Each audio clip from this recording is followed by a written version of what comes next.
Здравствуйте, на телеканале «Новый век» программа «Вызов 112», в студии Сергей Хайдаров. И сегодня мы расскажем подробности страшной аварии на улице Клары Цеткин. Уже лежал, здесь была пожарная, скорая и вот полиция. Мерседес Гелендваген на огромной скорости врезался в опору моста. Покажем, как задержанный за кражу продуктов мужчина пытался подкупить стражей порядка. Косарь отдаю, короче, и ухожу. Я тебе говорю, Давай торговаться не будем на рынке, хорошо? И дело табак. Это вот у вас весовой, вы весовую еще, да, расфасовываете, продаете, получается? Да. Чем может обернуться желание сэкономить на акцизах? Это и не только прямо сейчас. Шансов выжить не было. Один человек, водитель Мерседеса Гелендваген, погиб, врезавшись в бетонную опору железнодорожного моста на улице Клары Цеткин. Удар был такой силы, что жизненного пространства для водителя в большом автомобиле просто не осталось. Это при том, что тормозной путь составляет несколько десятков метров. Ленар Гинатуллин с места происшествия. Все произошло ранним утром. По данным автоинспекции, Мерседес врезался в опору моста в 5 часов 10 минут. Водитель Гелендвагена двигался по улице Клары Цеткин в сторону речного техникума. Скорость автомобиля, судя по всему, была огромная. Вписать тяжелый автомобиль в поворот мужчине, находящемуся за рулем иномарки, не удалось, даже нажав на тормоз. В результате машина вылетела с дороги и врезалась в бетонную опору железнодорожного моста. Шансов выжить у водителя не было. К тому же, судя по всему, он не был пристегнут ремнями безопасности. Из искореженного салона его доставали спасатели. В начале 6-го мы уже сюда приезжали. Уже лежал, здесь была пожарная, скорая и вот полиция. Все уехали, остались только вот они здесь. И то есть у вас маршрут сейчас остановился из-за пробки? Остановился, слетели со времени, все, стоим, ждем, когда здесь рассосется, чтобы нагнать свое время. Очевидцы говорят, что Гелендваген после столкновения задымился и стали показываться языки пламени. Потушить огонь удалось только подручными средствами. Затем спасатели пролили водой то, что осталось от машины. Как попал, а вон и труп. По предварительным данным, за рулем Мерседеса был не его владелец. Машина, возможно, была в угоне. Все обстоятельства сейчас предстоит установить следователям. С какой скоростью двигался водитель Гелендвагена до столкновения, пока неизвестно. Его рассчитают эксперты по длине тормозного пути. А тормозить он начал метров за 30 до удара. Эта авария стала причиной огромного затора на улице Клары Цеткин в обе стороны. Одну полосу и без того не широкой проезжей части заняли оперативные службы и следователи. И только после того, как останки машины убрали с места происшествия, движение на этом участке дороги стало восстанавливаться. Ленар Гинатуллин, Амир Залюшев, «Вызов 112». Пассажирский автобус собрал в одну большую аварию сразу несколько автомобилей на улице Копылова. По рассказам очевидцев, за секунды до столкновения многотонную машину опередила «Лада Веста», после чего резко затормозила. Остановиться водитель общественного транспорта не смог. На место пришлось вызывать карету скорой помощи. Кому понадобились медики и почему водитель автобуса считал себя невиновным, узнавал Рамиль Шайдуллин. После столкновения участники аварии решили вызвать на место происшествия бригаду медиков. Их помощь потребовалась пассажирке «Лады Веста». Ну, перелезьте в эту сторону, давайте сюда так. Сейчас проверим.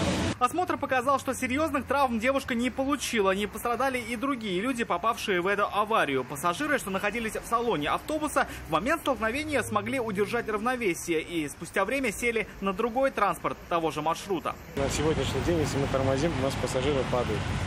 Получилось так, что человек просто начал перед ним, мало того, что он ему в зеркало моргал, человек не досмотрел, говорит, мне в зеркало моргает.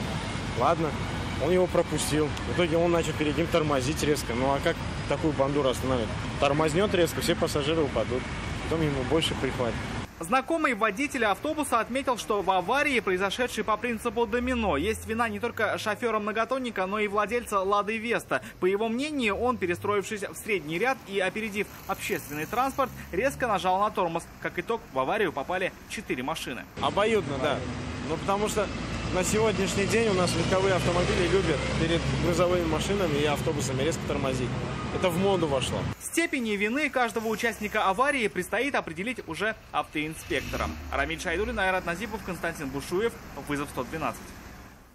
По такому же принципу произошла авария и на Кировской дамбе. Там столкнулись 3 машины. Виновника определили сами водители еще до приезда сотрудников автоинспекции. Мужчина не отрицал своей ответственности за произошедшее и рассказал, почему не смог избежать столкновения. Его версия в репортаже Анны Городновой. Авария произошла в вечерний час пик. К тому моменту после дамбы уже начала собираться пробка. Водитель Nexia, приближаясь к стоящим автомобилям, увидел затор, но избежать столкновения все равно не смог. Тормознуть не успел. Поздно заметили или как? Ну, заметил, тормознул, уже ударил. Не успел. А, скорость высокая была? Немножко. А сколько примерно ехал? 40, наверное. По предварительной версии, Nexia ударила Nissan X-Trail, который по инерции отбросила на Hyundai Solaris. В результате аварии никто не пострадал. Серьезно досталось лишь автомобилю вероятного виновника аварии. Ремонт как оценить, сколько примерно?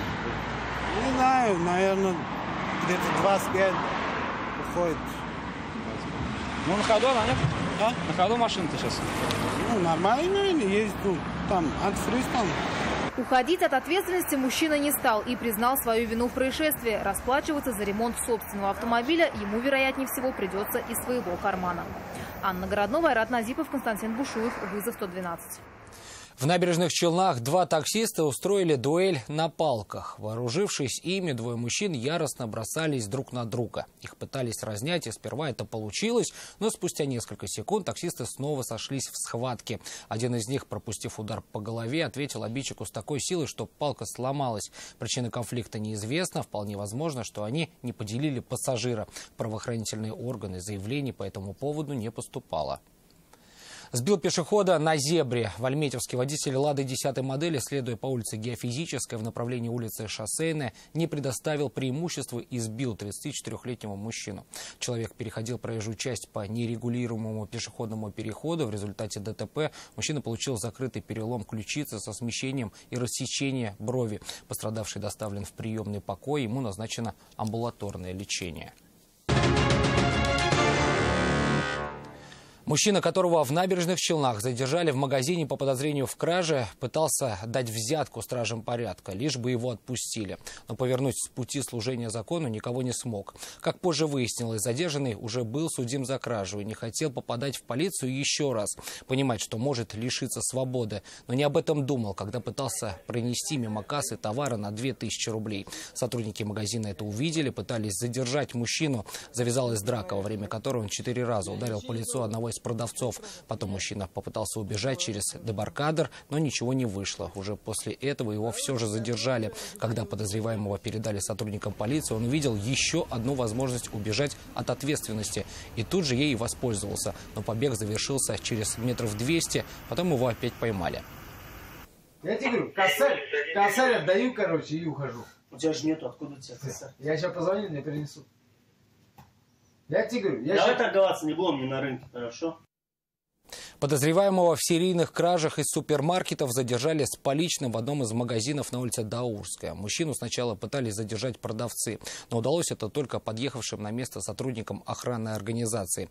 По словам работников магазина, задержанный попытался вынести товар на сумму в 9500 рублей в продуктовой тележке. Также они вспомнили, что это уже далеко не первый случай. Месяц назад этот же мужчина попытался вынести товар таким же способом на сумму в 5000 рублей. Но тогда он успел убежать. Прибывшие сотрудники полиции успешно забрали нарушителя в отделение после проведения всех следственных действий и опроса свидетелей. Полицейские задержали подозреваемых в нелегальном обороте табачной продукции. На всем товаре, что обнаружили оперативники, не было акцизных марок, никакие налоги с его продажи не платились. Алина Мусина узнала, чем может обернуться для бизнесменов желание сэкономить. Табак у кого берете-то? У поставщиков. Поставщики кто у вас? Через директора. Через директора. Сами напрямую не общаетесь? Табачную продукцию закупали, перевозили, хранили и продавали, при этом не платя ни копейки необходимых акцизов. Сотрудники Управления экономической безопасности задержали мужчин, занимающихся незаконным бизнесом. Акцизных марок на их продукции не было, оборот такого товара запрещен. Вслед за машиной оперативники заинтересовались и торговой точкой, где и продавали кальянный табак в розницу.